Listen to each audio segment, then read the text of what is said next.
Look. You gotta point at it. Here it is. Boom. Bam. Bop. Bada bop. Boom. Pow. Hey gamers, I was going to upload this video as another Havoc 40 on Dark Communion to keep showing off some of the concepts I talk about in my Dark Communion map guide, but I decided to make it into a commentary video instead. Before we get into the stream of consciousness commentary, I want to go over the build quickly with y'all.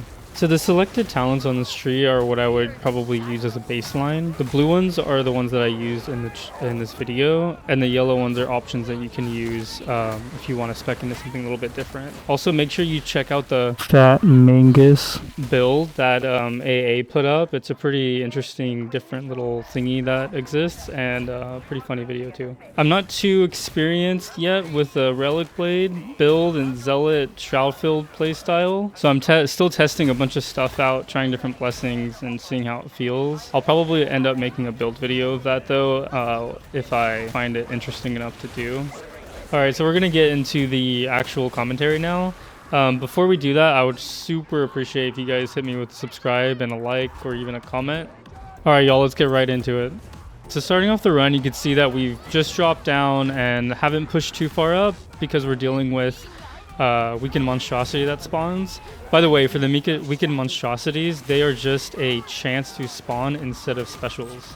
There's no trigger for them. There's no guaranteed way to get them. They're just a chance to spawn instead of specials.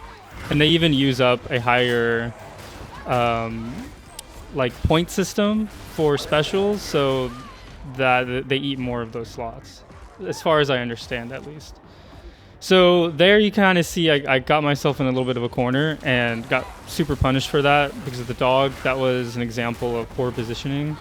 And so going back, you can keep that in mind with any spot where there's two walls, like there is with the trash can and then the fence, you can get stuck in and then you won't be able to kite around. And that's also why it's super important to make sure that anywhere where you're kind of going, you kind of have an exit plan or exit strategy ready to go, so you can kite back and do what you got to do.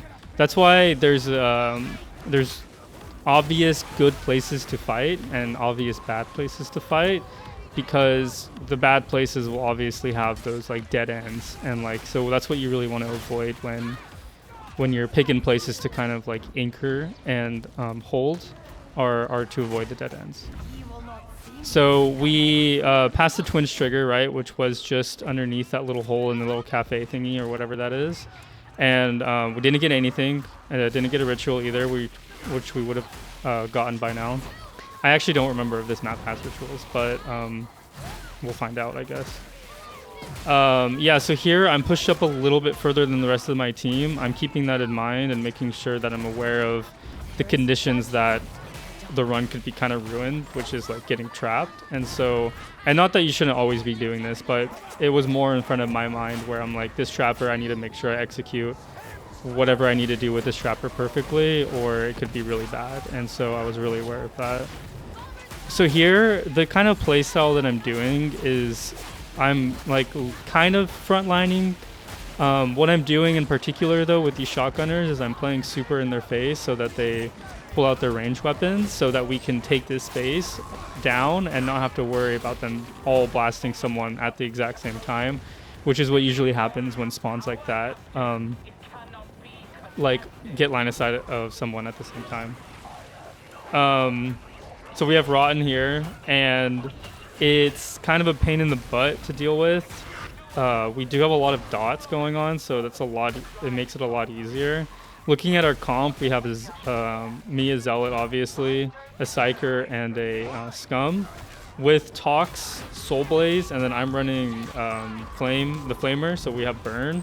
We're able to weaken the Rotten Armor packs to below 75% HP into the 50% HP before they even like really get to us. And the reason why we're running the dots is because people just do it, right? Because it's really good. But something to observe that it does really well is it gets them to that threshold where they are able to take a little bit more damage than they would. So you're not dealing with your hits doing, way reduced damage. You're hitting them when it's like about even or so, because the dots bring them to that place. So in the map guide, I mentioned that this is a decent spot to hold. What will end up happening is we lose the space because of Tox Bombers, and we kind of don't have a good front line that would be able to stagger or push things back with an Ogryn or an RV. And so we kind of lose that space.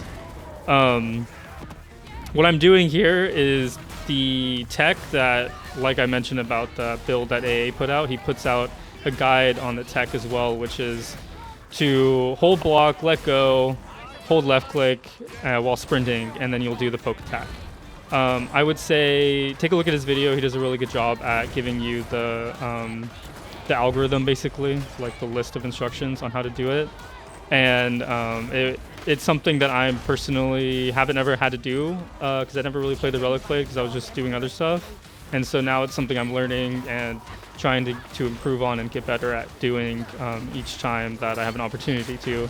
And overall too, with the Relic blade, after looking at the code with my buddy Gray here, who has an insight on like the actual source code of like the actual weapon stats. So the poke attack for the Relic blade is the same thing as the Veteran's Force Sword, or the Veteran's Power Sword poke attack, which is crazy strong. Like you charge it up and you push attack and you do a poke and it does like 12k, and it's like super easy to access and does it super fast.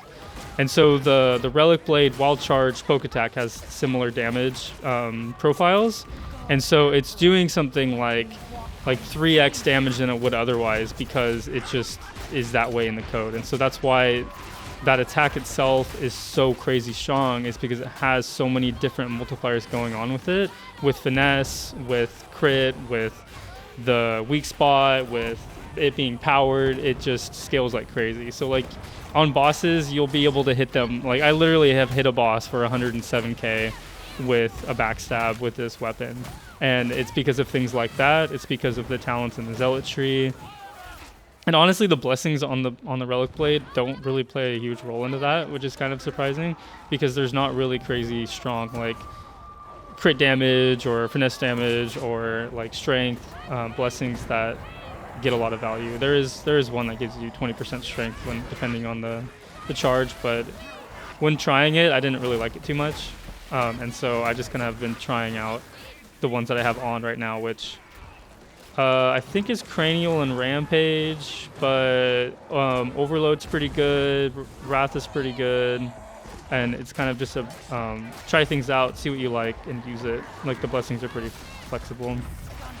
So while I've been talking, I've made a couple mistakes. My Until Death is off cooldown, which is bad, and I go down because of that. So I go down there because I wasn't respecting the line of sights that the gunners had.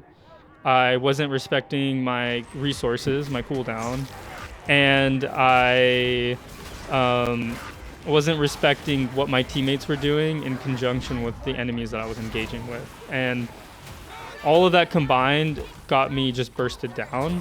In general, the only thing that matters for Zealot is, do I have a cooldown? And your cooldown is stealth or our stealth and your Until Death. And if you have both of those, you can play super aggressive. Like you can see that I'm pushing these same gunners that like posed a really big threat to me, that made me back up into a line of sight of something that did kill me. But I'm able to do that because those conditions changed. The space changed. We had better space. We had more of the space, and so I was able to more safely push it. So I kill this guy because I'm pretty sure that's the one that killed me. We go down here to check items. I point out that there's nades. So we're in Discord and in comms for this video. We're having a big conversation about, oh, hey, there's nades, and making sure that Hastings, who's actually the player who helped me, or I asked him, like, hey, what's your Relic Shroudfield build? And he gave it to me, and then I made some tweaks. So, like, this build is, like, I got this from him, and I've just been trying different things. But anyways, he's the scum, and he has rockets, and so therefore all the grenades go to him. And that is just what I would call min-maxing your item allocation. And that is a really good thing to do in Havoc, because there are certain tools that you have, there are certain tools that we have access to that make the game a lot easier. And some people don't want to make the game easier. Sometimes they just want to play a specific thing, and whatever that means is what they'll play. but we're using them because it's fun, it's hilarious, it makes for some funny moments, and we're the type of players who want to make min-max what we're doing and how we're doing it. And so having that conversation of, okay, Hastings, there's nades here, make sure he knows, he goes back and gets them, and then is able to spam rockets that delete the entire screen. So another point here about space, you can see that I was like holding back behind that pillar quite a bit, kind of waiting. I was talking to my team, hey, let's push these gunners, waiting for some cooldowns, getting an idea of like making sure that if I do go in, I'm not the only one who they'll have aggro on when I go in, so that I don't get bursted down, or if I don't execute the kills quickly enough that I don't get bursted down, because those are the kind of the options when you go in for a push. It's like either you hit all your shots and kill everything, or you miss one or two and then they burst you down, or you go in and you miss one or two but your team is there to pick up whatever you might have missed, or take aggros and split the aggro of all the 13, 10, whatever enemies there were, so that you don't get bursted. Like when you're pushing in as an aggressive player, that is a really useful tool when you're maybe learning, or when you want to do it safely and kind of as a team, is like go in when you know your team is there behind you, even though you're going way in the back, way in the enemy line, and like pushing them hard. So something else we're doing here is trying to clear out that bad area, which is just down in that stairs. It's really hard to fight in there, and if you get stuck, you'll probably die because you'll get bombed out. So we try to pull stuff up and out and fight it up here. I get bombed out here. Another thing was going on is I chose to be the person who was going to watch the back line and kill any specials that were coming up behind us, and you saw there were 2 bombs out. I killed a poxburster and like a trapper or something. And like that's important to always, not picking one person to always do it, but being flexible to do it when it makes sense for you to do it, or when you see an opportunity to. Like this game is 110% about opportunity and taking them when they show themselves. And so going down the staircase here, dealing with some gunners, I could probably do the push attack a little bit more. The poke attack is what I mean to say. To just like boom, one shot them, move on to the next one, boom, one shot them. That is just something that I'm trying to learn to do a bit more on demand. It's so strong, like I was saying about all the multipliers and everything like that. As far as I'm concerned, that's the strongest move on the Relic blade. I could be wrong though, please correct me if I am, but trying to use it as much as possible should be kind of what you're trying to do with it.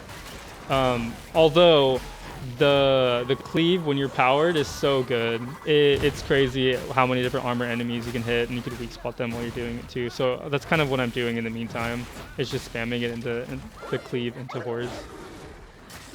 You can see that I'm the only one down here right now.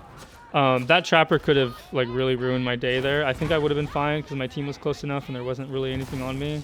But when you're alone, it's important to make sure that you're aware of that and know kind of what your loss conditions are, and you're constantly kind of keeping an eye on when your team is going to drop and where they are, so that you can make that play, be more aggressive when they're down and ready to go.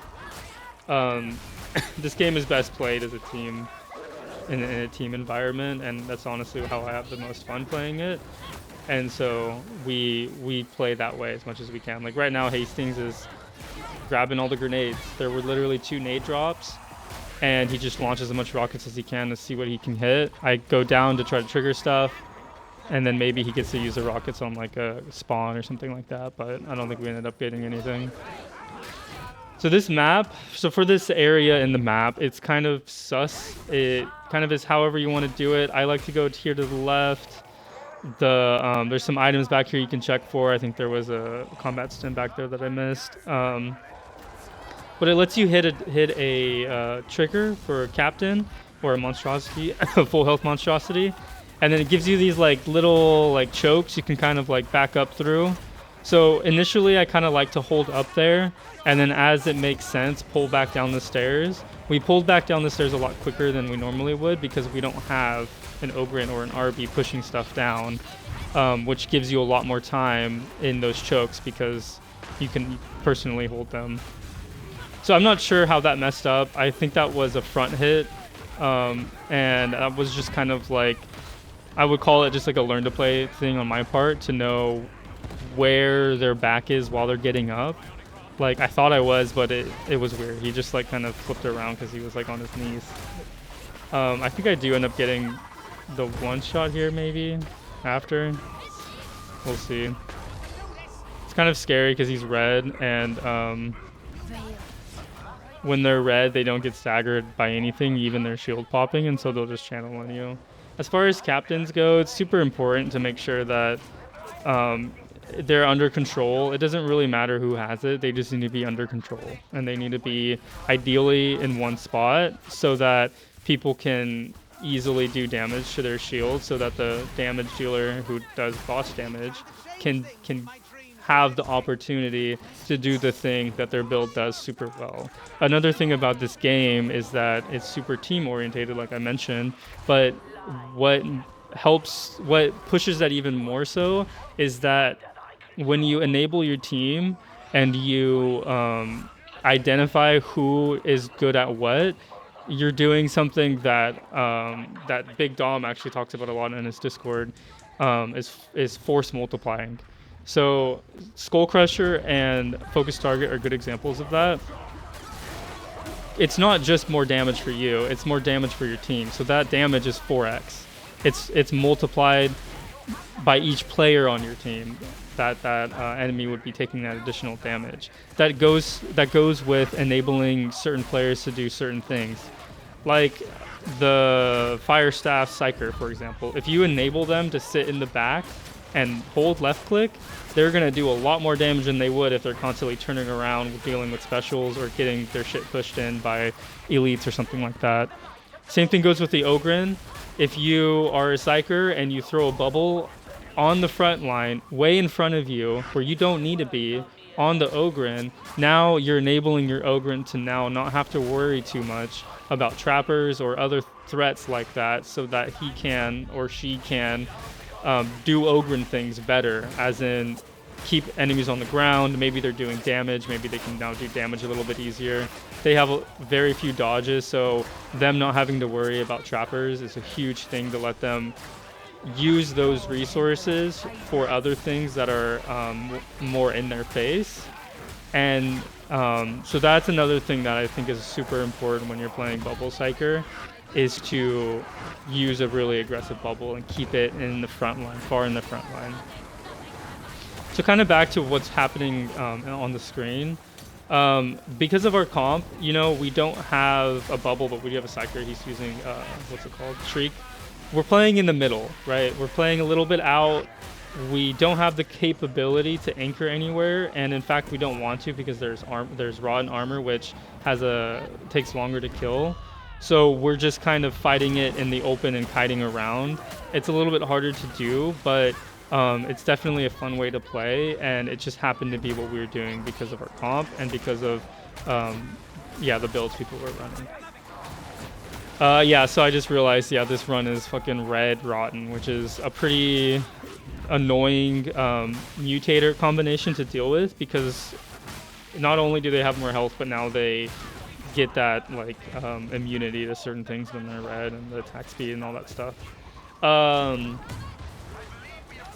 This area, so we were able to just fight along and stay alive and push it, and now we're fighting this boss, which I whiff really hard on. I mean, I still hit it for 33k or whatever that said, but I whiffed the main poke attack because I should have let it stop and aggro onto someone before I use my ability, my cooldown. I have the shorter cooldown one, I'm pretty sure, so that's kind of why I'm like, oh shoot, I gotta get this on and get the enemy hit.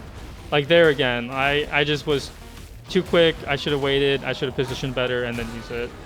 And that's another part of the learn to play and getting used to it build, which is honestly the thing about this game that I love the most, is that you can have, I have like what, at this point I must have had like 1,600 hours in the game or something like that. I'm close to 1,800 right now, and I haven't like full sent a Relic Blade build, and I have that many hours. I played a fuck ton of Psyker and Ogryn and Ved and Arby and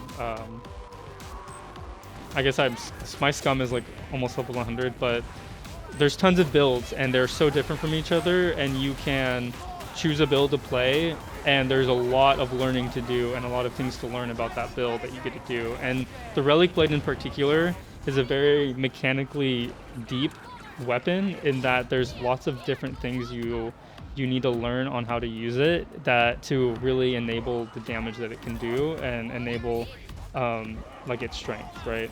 And like the poke attack tech thing is a perfect example of that. But also the whole thing with 2 light attacks into a heavy attack gives you the heavy upper attack, which is really good. And then you could just do a light attack into a heavy attack into light attack after you've done the first 2 initial, to just keep doing a light attack, uppercut, light attack, upper, which is a lot of damage, and it helps you deal with armor like pretty quickly. And then the same thing goes for your horde clear, which is, if I'm not mistaken off the top of my head, it's just a push attack and 2 heavies and another push attack, which is usually how I access it. I think there are other ways to do it, but that's another thing. It's like I found out that worked for me, and I randomly found that out just by trying stuff, and it works, and so I've been using it. Maybe there's another better way that I could try other things to learn or to try, and like maybe I'll learn another way to do it, or maybe someone will point it out. And like, again, great example of why Relic Blade is a really mechanically deep weapon. So here's pretty scary. We've got like, I don't even know how many crushers, but here where I'm just gonna dot them up, debuff them because I have brittle on it, and then once I run out of ammo or I'm low, I'm gonna heavy attack them. Our boy Hastings pulled out some rockets though and solutioned our way out of that, so I didn't have to end up doing that, but there we go. We were able just to deal with that without much challenge, because the Hive Scum is kind of broken, and I can't believe that people think that it's weak when I see the things I see with it. So in the guide video for Dark Communion, the map guide, I point out that the spot I am right now is a great place to anchor, and it is. And what ends up happening, I believe, is we get some bosses and we fight them back there. And what's really good about this spot is that it gives you a lot of space to move. There's exits that you can take. You can go across the catwalk behind you. If you have to back up into the elevator, you can. I will say that it is kind of tight. If you can't make it to some of the exit areas, then you can get stuck. I have had a lot of runs in there, but it's about as good as it gets, because the threat of getting knocked off the map is pretty high in this area, and this gives a good balance of cover as well as like a small amount of being able to get knocked off the map, which is just that left side right there, and a little bit on the right on the front. So right here, another thing that's going on, like look at those dots on that boss. That has like, I think, everything besides bleed. What's gonna happen is I just fucking one-shot this boss. This boss gets like absolutely deleted, and that's just what happens when you have the force multipliers going out with focus target. I don't think we have Skull Crusher in this group, but I had enough of my buffs up, and it just worked out that way, and I just deleted the boss. And like, this build is super fun. I mean, that's like huge dopamine to just like, you know, do almost 80k damage on something like that. So I'm coming up here, I'm like, hey, I'm gonna hit the twins trigger, let's see what we get. We don't get anything. So I'm just like, okay, well, let's just take the space. I would rather fight up by the tank than I would down there, so let's do some pushing and get to the tank and hold that space. I think we actually get kind of screwed here. It's really important to always take space when it's available to you.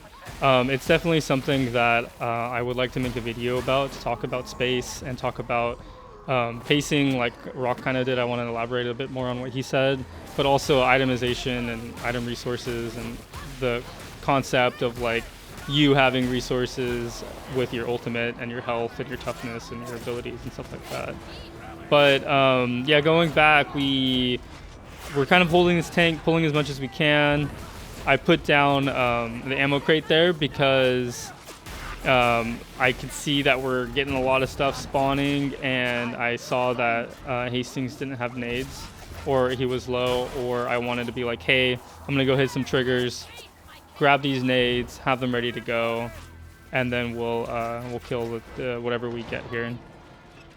So I got kind of cut off from fire there, so I had to go around. That could have been really bad with all those shooters. They weren't aggroed on me, so it wasn't a too big a deal. But here we go.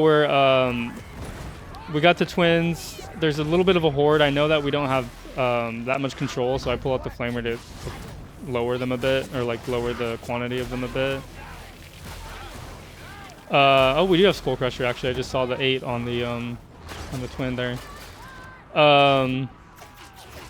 It's really important to kill the twins as fast as possible. There's lots of different ways to do it as far as like builds that can do it really quickly.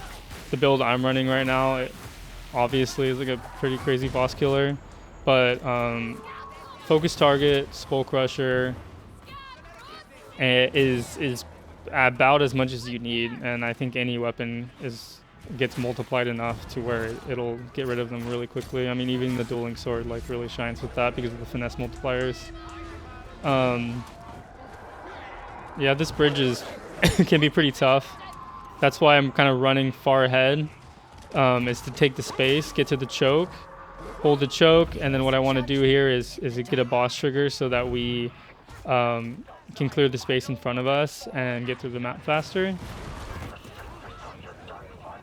I think that for the ammo efficiency or ammo economy, I'm personally kind of a rat when it comes to ammo and just take it. And so I have to actively be like, hey, you take this ammo, or I will if you don't take it quickly enough. And so I'll usually run up, ping some stuff. If they don't take it by the time they pass it, I'll just link it. Yeah, here's another example of how crazy strong like this build is against bosses. Like, you just get rid of them like they don't exist. Again, here with what I was saying about the dots and lowering their health, it's really strong. Dots are crazy strong right now. They really need to get nerfed. Yeah, we're backing up here because we lost the position and there's a bunch of armor in front of us. And it gets kind of hairy, so Hasting goes down. We're like, oh, that was the guy that was going to use rockets to kill everything, so what do we do now? Let's back up. And that's kind of the solution that works out the best in almost all cases. It's just simply back up. Like, I don't even think we get the Bulwark Brigade here because they nerfed it so hard, you rarely see it unless you, like, literally run back to spawn. I killed this Reaper here because I know that later on it could be a really big problem. I think I stick around up here for too long. Most of the enemies are on my team just because of the way that, I don't know actually. I was going to say because of the way that threat works, but I don't have the talent that removes it. It just so happened that they stayed on them long enough. I think the dots from the Psyker kept them going on them. And so I killed that one. I tried to clear out this little horde right there, put like 2 or 3 stacks of fire on it, and then turn around. I saw the crit and I was like, oh yeah, that'll be way more, or that'll be way enough. And then just turned around. Clearing the little horde, checking on them. We're talking in comms about the medicating that's up there because we know that it was left there, or at least they got reminded that it was there by getting pushed back so far. And so they're like, oh, you just take it. And so I ended up taking it because everyone else felt confident in whatever their health was. So yeah, it's just a matter of making sure that we're relatively together, pushing forward, keeping the specials down, and then regrouping and getting the res here. Yeah, so like I went as far as just past the choke up there, and we went all the way back to the elevator, and we didn't get a Bulwark Brigade. So like, kite back if you are ever feeling like, oh my god, what do we do here? Like, literally just run back and pick a spot that you can do a little circle with, you know, like, you know, go around where they aren't cutting you off or anything like that, and you're just doing a nice circle around. It could be a drop down, it could be a lot of different things. That is a very powerful way in which to control enemies, is by kiting. So again, in the guide video, I mentioned that, hey, left side's super good. There's boxes here for chokes, and it gives you a bit of cover. So I combat stimmed there because I was like, okay, I'm gonna need to pump out some big damage here, and if I don't, it's gonna get bad. And so I just use the stim because I know that the end of the mission is like pretty easy, And I use another Stimm here because I want to make sure I can get that res and then get rid of any threats that might pressure me, which is kind of what happened. I was able to pop stealth and then not have to worry about the gunner too much, and then I got rid of it. We get another spawn here because of the way that special spawns and weekends work. I didn't really do the tech very well, but you know, there's so much damage in the game that it's not a big deal. Yeah, make sure you grab all the items and use the heals and communicate with your team that grab the heal and get in the elevator. I think that's the biggest difference I see between pug games and like 4-stacks is the pacing and people using resources quickly or not.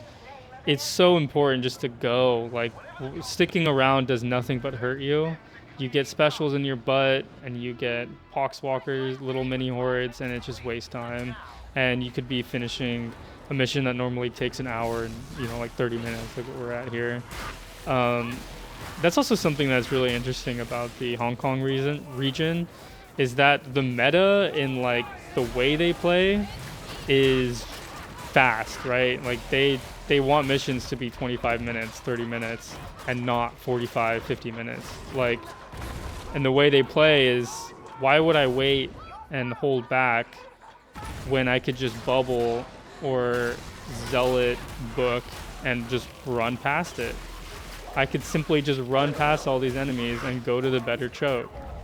And that is a very valid way to play, and it probably is the best way to play, of just like understanding the way that the AI director works with how it wants to punish you, and just don't allow it to. And by that I mean where it spams specials. So going back to kind of the map guide angle here, I like to start on this side, and what we'll do is kill most of the threats. If it's stopping us from hitting the ritualists, if we can kind of push them around and bully them, then we could just hit all of them and kite and rotate around. We get bombed off here, so I say, hey, group up with Hastings. Let's all like group with Hastings.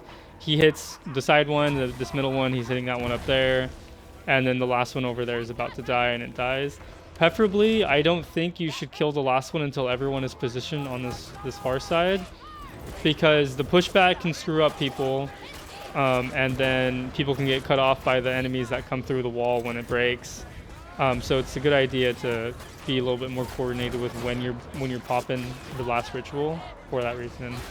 And then I would say too about this end event, it's really important to make sure that you are just focused on the bare minimum as far as like horde control and elite control, and just kill the rituals, rotate around, bully them, and then get the objective done.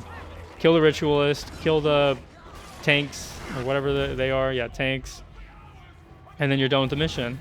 That's kind of what I'm doing here, is I use my ability just to like make that crusher leave me alone, so that I could practice the tech, get a nice poke in, and do some damage to this. I don't really know what the optimal damage for that is. It's probably like some heavy attack, light attack combo, but again, our homeboy uses rockets and makes the problem go away. Rockets are crazy. I can't even fathom that even the like pre-buff rockets weren't that bad. Like, if you look at the notes that they actually changed about it, like it's not so much that they were useless before. Like, yes, the buffs were insane, but like they were still at least usable in some situations, such that it was at least fun to use and something you could bring that wasn't a waste. But anyways, there's that rant. That's the end of the video. If you guys got this far, I super appreciate you, and thank you so much for watching, and I hope that you all have a wonderful day or night. Goodbye.